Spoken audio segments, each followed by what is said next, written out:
I think it's good we start with Surah Al-Fatiha. Bismillah ar-Rahman ar-Rahim, alhamdulillahi rabbil alameen. Ar-Rahman ar-Rahim, maliki yawmiddin, iyaka na'budu wa iyaka nasta'een, ihdina as-sirata al-mustaqim, sirata alladhina an'amta alayhim, ghayri al-maghdubi alayhim, wa lad-dallin, sadaqallahu al-aliyyul azim.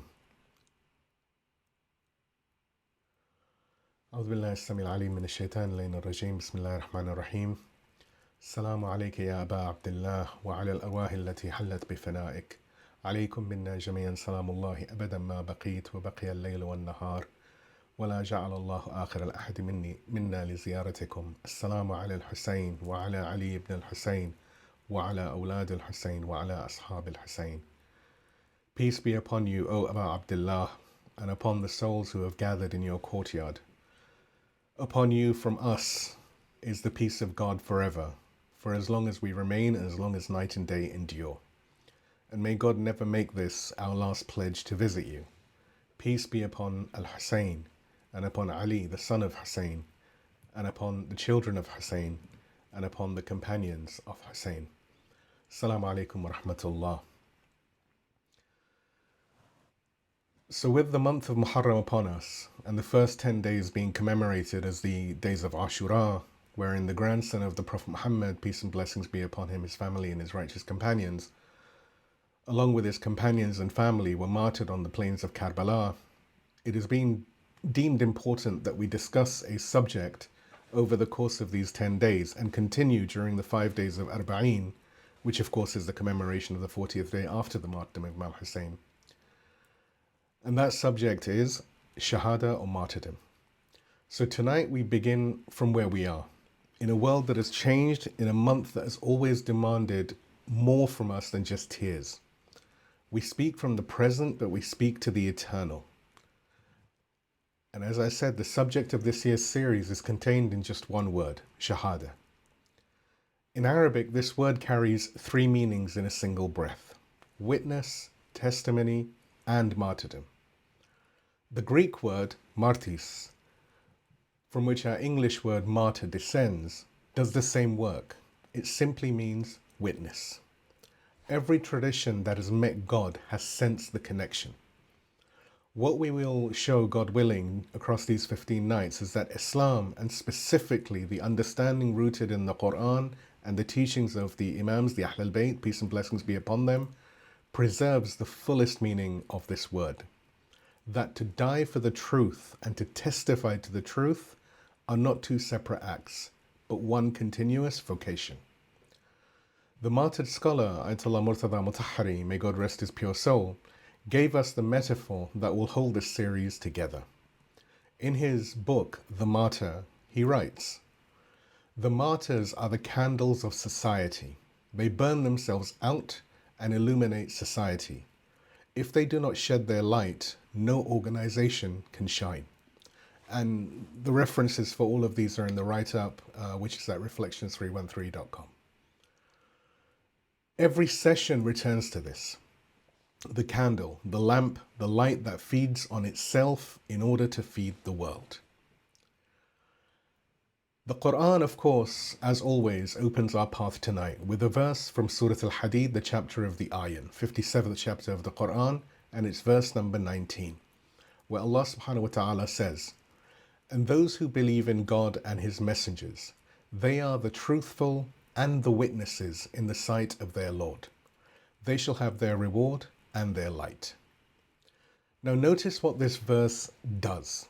It joins 2 words together, as-siddiqun, meaning the truthful, and ash-shuhada, meaning the witnesses, and it makes them one class. It does not say that the truthful are one group and the witnesses another. It says those who believed and are truthful and the witnesses, are truthful and the witnesses. To be truthful and to be a witness are, in the grammar of the Qur'an therefore, the same station. And notice what it does not do. It does not restrict the word shuhada, the witnesses, to those killed upon a battlefield. It applies the word to those who believed. Every believer, the verse tells us, has within them the station of the witness. Whether that witnessing takes the form of a life given on a plane in Iraq, for example, or a life lived with quiet conviction in a suburb of Manchester, is a question of degree, not of kind. That is our starting point tonight. The word itself, what it means, what it asks of us, and what we have done to it. So this is Muharram. In a few nights, we will be weeping, and we should weep. But before we weep, we must understand what we are weeping for. If we weep for a victim, we have wept for the wrong thing. If we weep for a witness, we have begun to understand. If we say Shaheed in our supplications, we say it in all the ziyarat, in the salutations. We say it every Muharram. We say the master of the martyrs, Sayyid al-Shahada, and we mean Imam Husayn, peace and blessings be upon him. But if someone or anyone in this room tonight were to stop us and ask, what does the word martyr actually mean? Not what it makes us feel, what it actually means. Could we answer? The honest answer, for many of us, is that we're not entirely sure. We know the feeling that the word produces. We know the grief, we know the reverence. But the meaning, the theology of the word, the reason the Qur'an uses it, the distinction it draws and the obligation it places has over time drifted away from us. We've been left with a sound, a sacred sound, but one whose weight we have quietly set down without even realizing it. Tonight we pick it up again. And we pick it up by going back, not to Karbala, not yet, but to the very first person who earned this title, this word. A person our own tradition has, unfortunately, in a quiet way, all but forgotten. In our majalis, in our sessions across the Shi'i world, we very rarely speak of Abel or Habil. Of course, we tell his story in children's books, but then we move on. The first witness in the history of the earth, the first human being to stand where Imam al-Husayn, peace and blessings be upon him, would one day stand, and to say what Imam Husayn would one day say, and we have tragically let him slip quietly out of our rotation. Tonight, God willing, we bring him back. Because if we cannot see Abel for what he was, we will not see Imam al-Husayn for what he was either. And the whole of this series begins there. So let us open the book. In Surah Al-Ma'idah, the chapter of the table spread, 5th chapter of the Qur'an, verse 27 to 31, Allah subhanahu wa ta'ala tells us, let us read what the Qur'an actually says about the first witness. Not what we think it says, not what we might remember from childhood, but what it actually says. And Allah subhanahu wa ta'ala says, recite to them the story of the two sons of Adam in truth. When each of them offered a sacrifice, it was accepted from one of them and was not accepted from the other. He said, I will surely kill you. He said, God accepts only from the God-fearing. If you stretch out your hand to kill me, I will not stretch out my hand to kill you. I fear God, the Lord of all creation. Please give me a salawat. اللهم صل على محمد اللهم صل على وآل محمد محمد. وآل محمد. These are the first recorded words of the first witness, and they deserve to be read slowly and to be reflected upon. Notice what the Qur'an actually does over here. Firstly, it doesn't name the two brothers. The tradition, the hadith, names them Abel or Habil and Cain, Qabil. But the Qur'an simply calls them the two sons of Adam. The story is universal before it is particular. It belongs to every human being before it belongs to any one community. And notice what the Qur'an preserves. It doesn't give us a graphic description or any description of the killing. It doesn't dwell on the violence, the method, the bloodshed. What it preserves are Abel's words. That is the Quranic move. The book records what Abel said, not merely what happened to him. And what he said is a testimony, a Shahada in the fullest sense of the word. 2 sentences. Firstly, I will not stretch out my hand to kill you. And second, I fear God, the Lord of all creation. The first is a refusal, and the second is the reason for the refusal. Together, they form the first act of witness in human history. Abel is not passively dying. He is actively testifying. He knows what is coming. His brother has just told him very plainly, I will surely kill you. And his response is not to flee, not to fight, not to beg, but rather to testify, to state in the face of his own death where he stands and why. This is not the language of a victim. This is the language of a witness. Now, Allamah Sayyid Muhammad Husayn Tabataba'i, may God rest his pure soul, in his monumental commentary on the Qur'an, Al-Mizan fi Tafsir al-Qur'an, pauses on Abel's words and draws out something our pulpits unfortunately have rarely noticed. He observes that God, and the references of course are all in the write-up, he observes that God quotes Abel's statement, I fear God, the Lord of all creation, without a rebuttal. The Qur'an does not correct him. It does not qualify the claim. It doesn't add any caveat. It lets the words stand. And Allamah then points to another verse to explain why this matters. In Quran, Surah Al-Fatir, the chapter of the originator, 35th chapter of the Quran, verse number 28, Allah subhanahu wa ta'ala says, only those endowed with knowledge truly fear God amongst his servants. Now the logic here is very precise. If the Quran confirms that Abel feared God, and if the Quran states also, even if elsewhere, that only those with knowledge truly fear God, then God has implicitly confirmed that Abel was a man of knowledge, not merely an innocent victim, but a conscious, knowing witness whose testimony was rooted in understanding. Allamah Tabataba'i writes, the victim's talk with his unjust brother is enough to show the extent of his knowledge. You will find in it deep sagacity, wisdom, and good sermon. He showed with his clean disposition and pure nature that the human race was bound to multiply, and their bands would contain individuals of diverse characters. Some would be pious, others unjust and transgressors. However, there is one Lord who is their owner and the owner of all the worlds, and he manages their affairs. It is an aspect of his perfect management that he likes and loves justice and beneficence, and dislikes and hates injustice and transgression. It follows that man must fear God and acquire piety, and this is religion. In other words, Abel's 2 sentences in the field are not the words of a frightened man hoping to avoid a fight. They are rather a theological argument.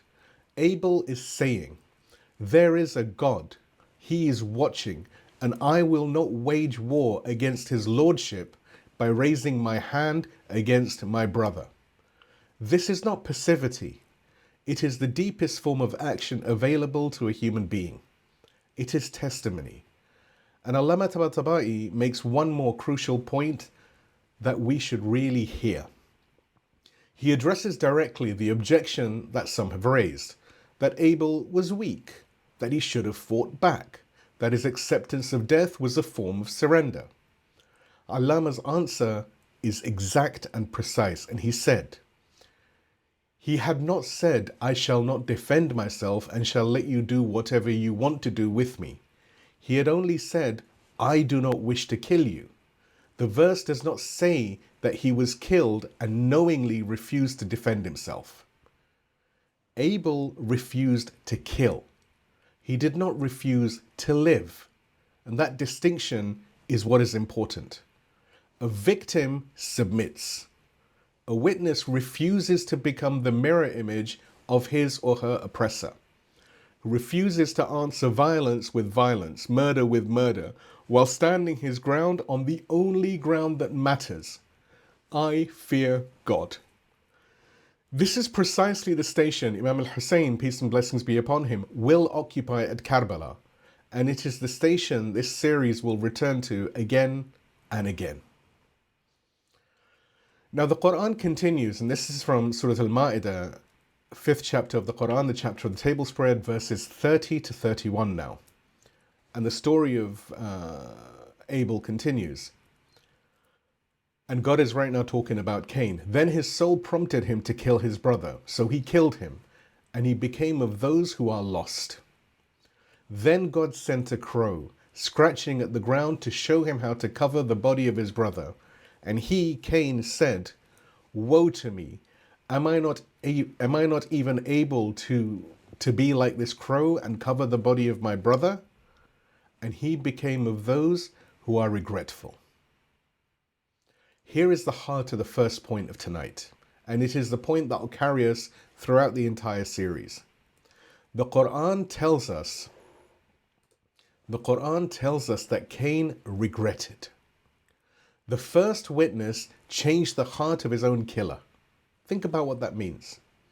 When a person is merely killed, when they are simply a body on the ground, a victim of someone else's rage or jealousy or political convenience, the killer walks away.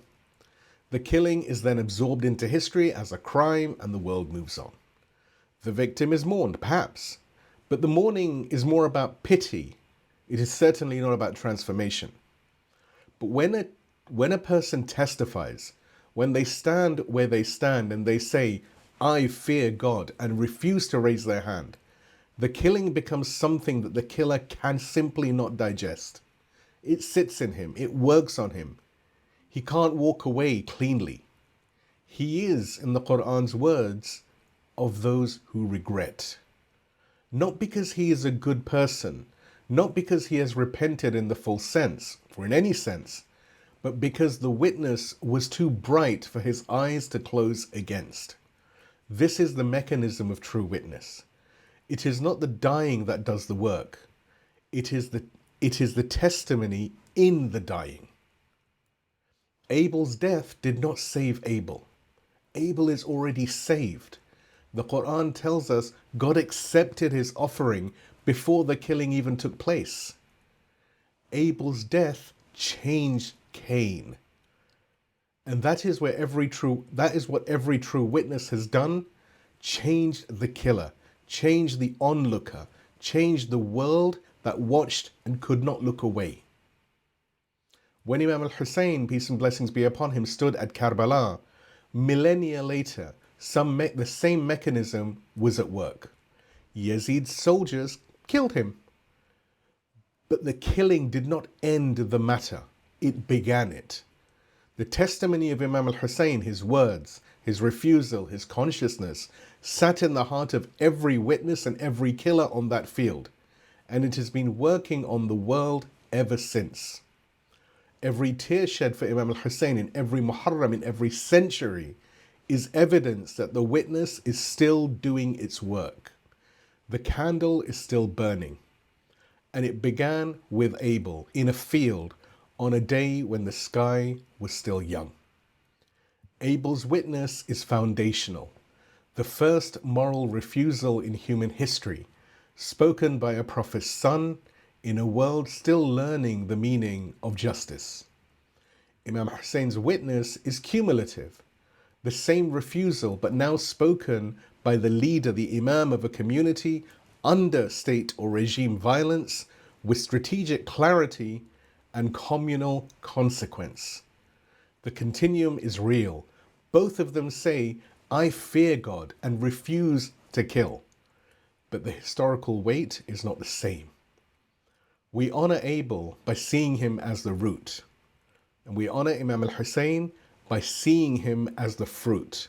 And by tasting what the fruit demands of us now.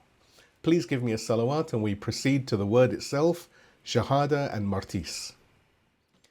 اللهم اللهم صل على صل على محمد محمد وآل وآل محمد محمد وعجل فرجهم.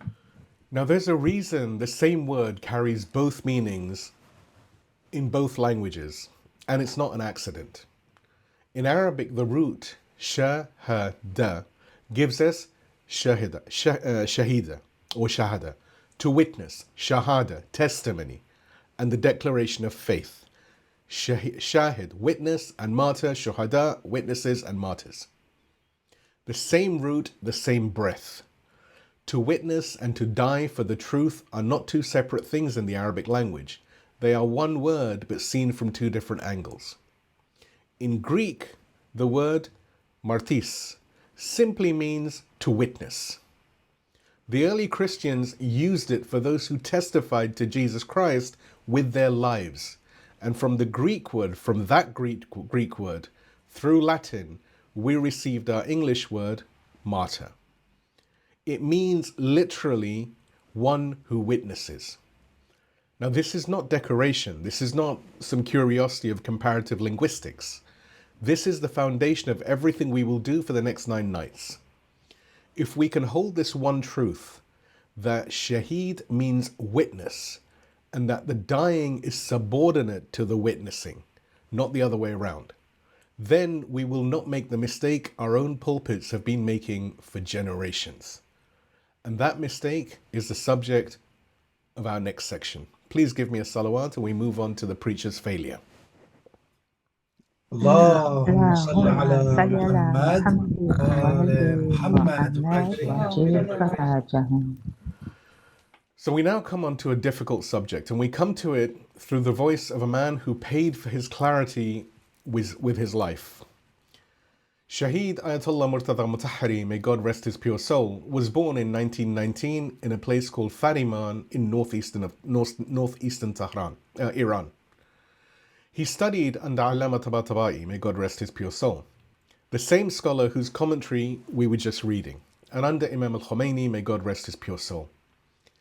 He was a philosopher, a jurist, and a teacher, amongst many other things. He could speak to a room of university students in Tehran or to a group of seminary scholars in Qom with equal clarity and equal respect.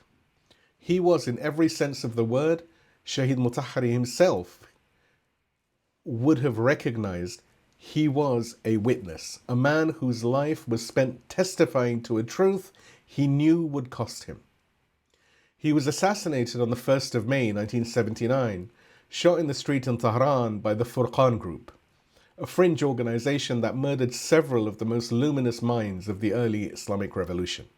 He died that night. He left behind a body of work that this series will lean on more heavily than any other single source. And the book we turn to now, The Martyr, is the spinal text of tonight's session. Shaheed Motahhari asks a question that every person in this room should sit with. What is the basis of the sanctity of martyrdom? And he answers it by showing us first what martyrdom is not.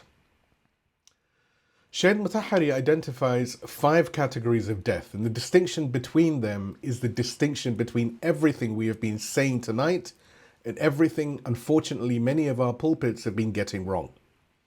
We will return to these categories in full depth in the 3rd session of this series. But tonight, we must name them, because without them, the rest of the argument doesn't hold and will not make sense. So Shaheed Motahhari says, and of course, all of the references are in the write-up. Shaheed Motahhari says, we know there are several kinds of death. The first is natural death. A person lives out their natural lifespan and dies of old age. This type of death is considered ordinary. It brings neither glory nor moral blame, and it does not cause profound shock. The second is premature or accidental death. Death resulting from illness or natural disasters and accidents, like earthquakes or floods. While it carries no moral blame, it can be seen as a tragic loss, a wasting of life, bringing deep sorrow to those who have been left behind. The third is death as a victim of crime. Death where the person is the innocent victim of a crime, killed due to another's malice, hatred, or greed.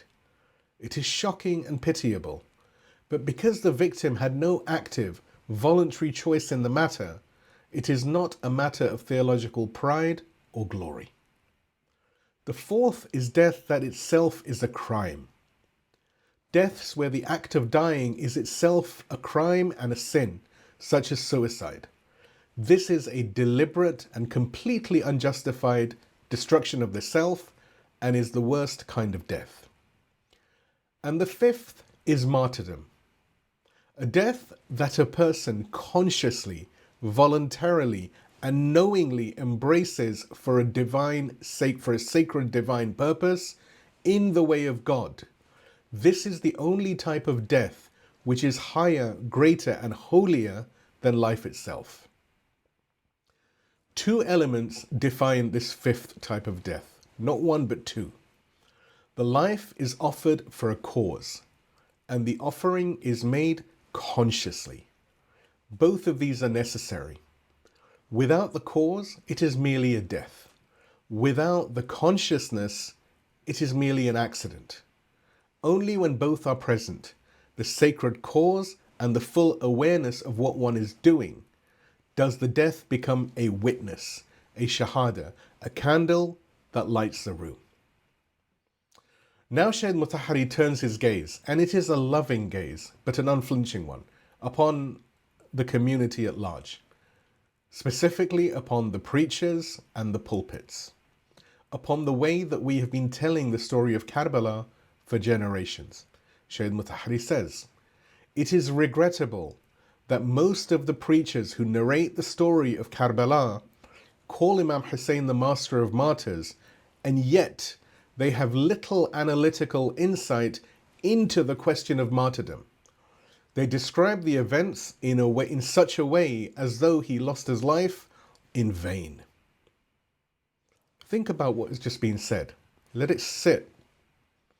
The same error a modern listener might make about Abel. He was a victim of his brother's jealousy. Is the error our own pulpits have been making about Imam al-Husayn for generations. He was a victim of Yazid's cruelty. He was unjustly killed. How sad, how terrible. Let us weep. That is not what Imam Husayn was. That is not what Abel was. That is not what any true witness has ever been. Shaheed Motahhari continues, "Many of our people mourn Imam al-Husayn for his innocence. They regret that he was a victim of the selfishness of a power-hungry man who shed his blood through no fault of his own. Had the fact really been so simple, Imam al-Husayn would have been regarded only as an innocent person to whom a great injustice was done. But he could not have been called a martyr, let alone his being the master of the martyrs." Now this is the heart of the indictment. When we mourn Imam al-Husayn as a victim, when we reduce the events of Karbala to a tragedy that happened to a good man, we place him in Shaheed Motahhari's third category, criminal death. We are saying something terrible happened to someone who did not deserve it. And that is true as far as it goes. But it does not go far enough. It does not go anywhere near far enough. Imam al-Husayn is not in the third category. He is in the fifth. He is a conscious witness. He knew what was coming. He had told his companions so plainly, especially on the night before Ashura. He chose not to give allegiance. He chose to stand. He chose to testify. His opponents wanted him to pledge his hand to Yazid, and he, knowing fully well what the consequences would be, refused. He regarded it as a great sin to remain silent at that moment. The difference between the third category and the fifth is the difference between a victim and a candle. A victim is an object of pity. A candle is a source of light. And when the preacher on the pulpit describes Karbala as though Imam Husayn simply lost his life, as though something happened to him rather than something he chose, The preacher turns the master of witnesses into a victim, and a victim cannot light a room. This is not a call to stop weeping. I don't want anyone to misunderstand. The Prophet Muhammad, peace and blessings be upon him, his family and righteous companions, wept for Imam al-Husayn even before Imam al-Husayn was born. The Imams wept and they still weep. Imam Mahdi weeps. The Qur'an commands us to remember, the tears are not the problem. Tears without understanding water the soil. Understanding without tears leaves it barren. We need both. What Shaheed Motahhari warns against is not grief. It is grief that stops at grief, that does not ask, what did this witness choose? And what does that choice ask of me? Shaheed Motahhari wrote this in around the 1960s and the 1970s, and he was killed for it, amongst other things, in 1979.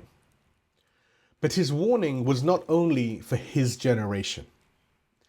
Our martyred leader, Imam Sayyid Ali Khamenei, may God rest his pure soul, carried this warning forward for more than 4, 5, 6 decades. Tabyin, clarification, was his defining call to the scholars, the preachers, and the community. Those who attended last year's series during Muharram and Arba'een on Tabyin will remember.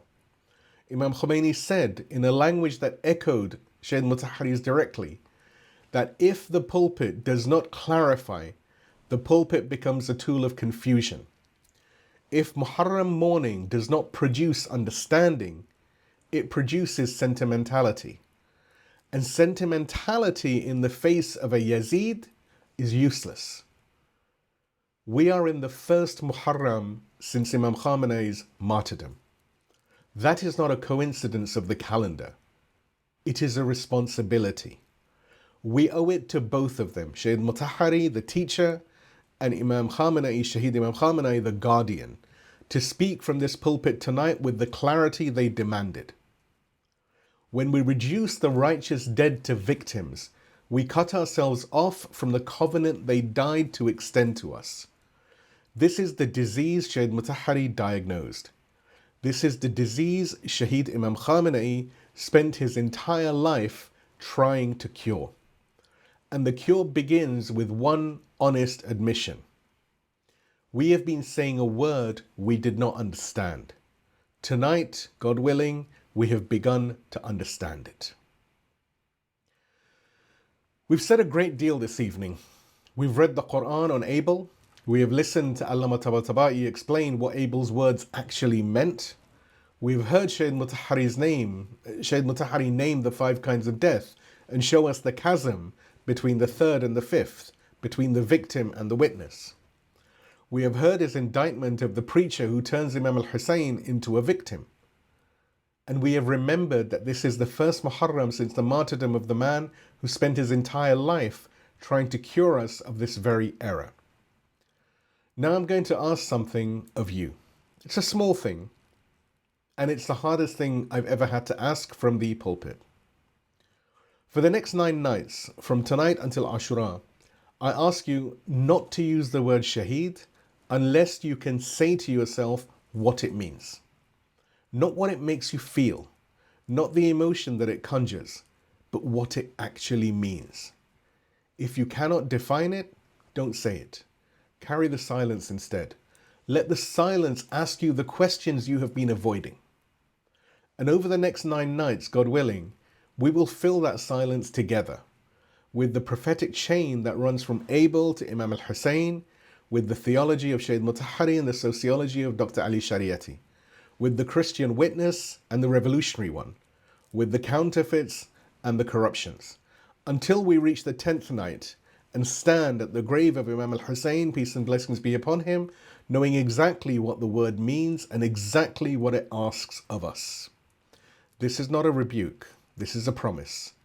By the time we reach Ashura together, the word will have its weight back, and the weight of that meaning will entirely change the way you weep.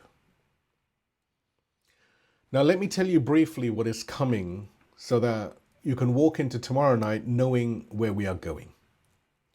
Tonight we recovered the word at its root. Abel, the Qur'an, the first testimony.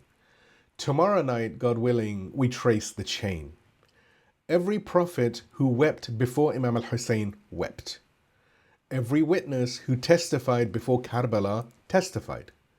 John the Baptist, Yahya ibn Zakaria, whose blood the narrations tell us boiled in a basin until Imam al-Husayn's blood fell alongside it. You have Zakaria, who was sawn through a tree. You have Ibrahim or Abraham, who laid his son upon the stone. The oldest covenant on earth, the one every soul made before it entered the body. Am I not your Lord? Yes, we all bear witness, from Surah Al-A'raf. We will come to this tomorrow. Night 3, we have Shaheed Motahhari's full framework, the 5 kinds of death, explored in the depth that they deserve. Imam Husayn did not die, he gave. And between death and giving is everything. Nights 4 and 5 are the revolutionary readings of Dr. Ali Shariati and the Christian Witness. How other traditions have sensed the same connection and where they converge with ours and where they part. Nights 6 through 9, Fanon and the revolutionary without God. Vietnam and the anti-colonial witness. Japan and the aesthetic of the noble death. And the counterfeits, the false martyrdoms that have stolen the word and dressed themselves in it. And night 10, the climax, the witness of Imam al-Husayn, peace and blessings be upon him, in the fullness of what that word means, after 9 nights of preparation. And then, God willing, after the break, 5 nights of Safar, leading to Arba'in, the witness after the witness. Said Zainab, peace and blessings be upon her. Imam Sajjad, peace and blessings be upon him. The frontiers that we hold, the martyrs of our own lifetime, and the covenant that is renewed every morning. That is where we are going. And tonight is the first step. Between tonight and tomorrow, I ask you to sit with one question. It's a small question. It doesn't take any research. It requires no Arabic or Farsi. It asks only that we be honest with ourselves. And the question is this. When I have said Shaheed in my life, have I meant it or have I just said it? If the answer is, I have just said it, then you're exactly where you should be at the beginning of this series. That is not a failure. Don't think of it like that. That is an honest starting point. And an honest starting point is the only foundation strong enough to hold 10 nights of Muharram. If the answer is, I have meant it, then I ask you, gently, respectfully, to sit with a harder question. What did it mean? And we will check your answer and mine against the Qur'an, against Shaheed Motahhari, against the al-Bayt, peace and blessings be upon them all, against the blood on the ground at Karbala over the nights that follow. Every tear shed for Imam al-Husayn as an unjustly killed man, instead of as the master of witnesses who chose his death, is a tear that has not yet understood him. The tears are not wrong, but the tears alone are not enough. Tonight we have given Abel back what we owe to him, his station. And we have begun to recover a word that our community has been saying without understanding for far too long. Now we give the rest of the hour to the one who has never left us. The voice that you will hear speaks to us from behind the veils of occultation. It speaks in a tongue that this room knows, plain English, ancient cadence. And it speaks of the first witness, the first blood the earth had ever known, and a question the unseen has been asking this creation since the beginning. Let us listen.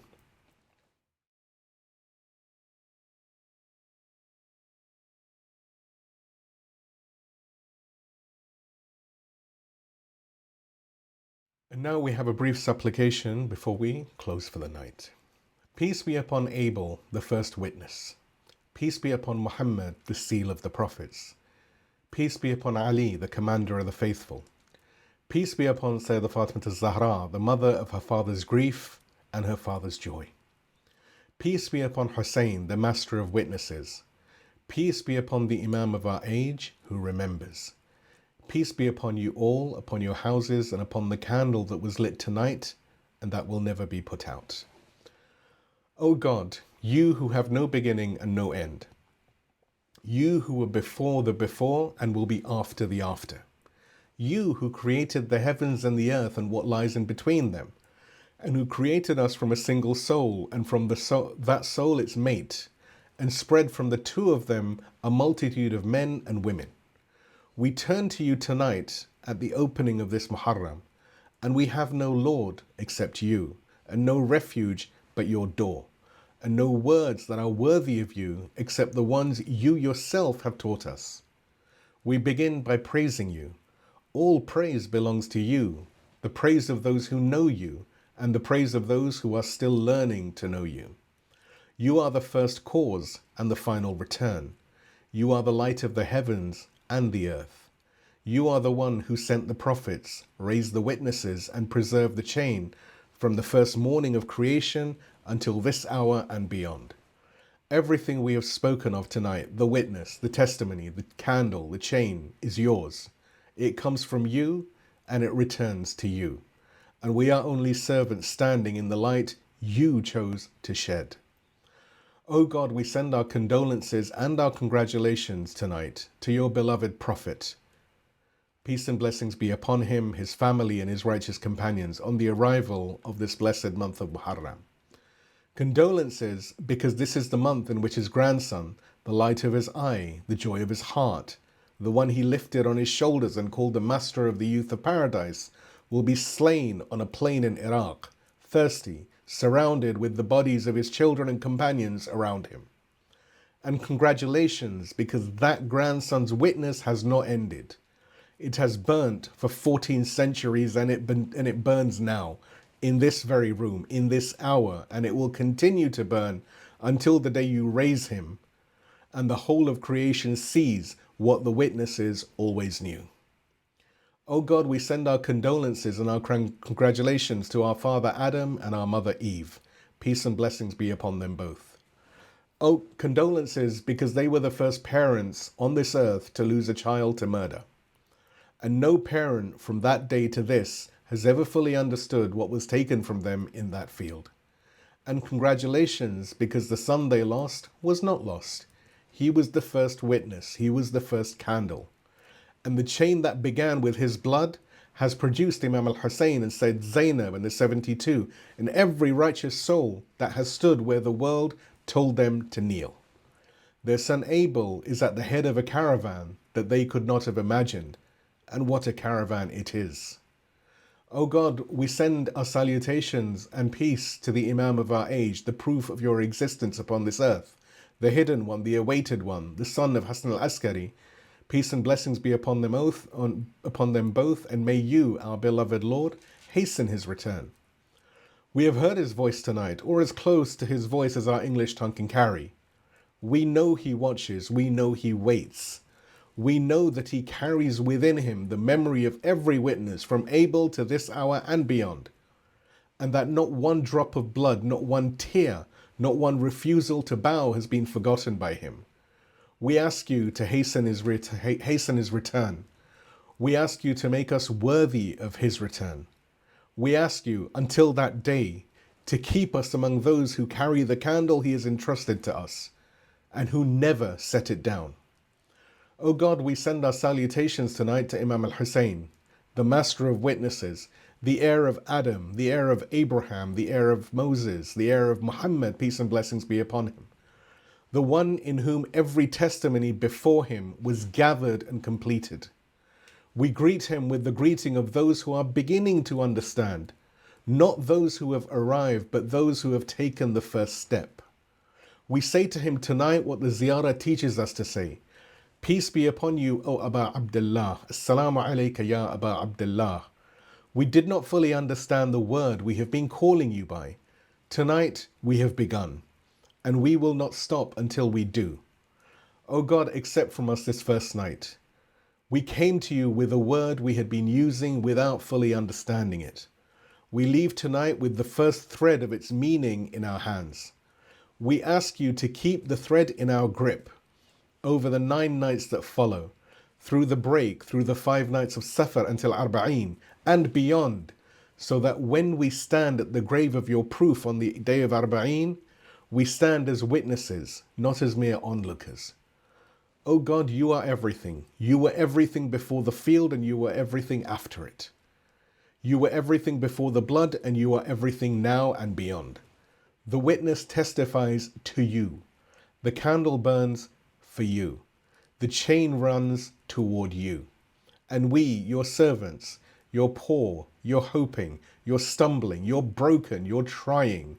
We have nowhere to go but to you, and no one to ask but you, and no words that are enough except the ones you have placed on the tongues of your friends. Inna lillah wa inna ilayhi raja'un. We belong to God, and to Him we return. And we repeat your promise, an eternal promise for justice, and a warning for the wrongdoers. وَسَيَعْلَمُ الَّذِينَ ظَلَمُوا أَيَّ مُنْقَلَبٍ يَنْقَلِبُونَ. And the wrongdoers will soon know at what goal they will end up. And we add, from the depths of everything we have learnt tonight, Hasbunallah wa ni'mal wakil. God is sufficient for us, and He is the best of guardians. Amen, O Lord, sustainer of the universes. Amen, O most merciful of the merciful. Wa akhiru da'wani an alhamdulillahi rabbil alameen. Wassalamu alaikum wa rahmatullahi wa barakatuh.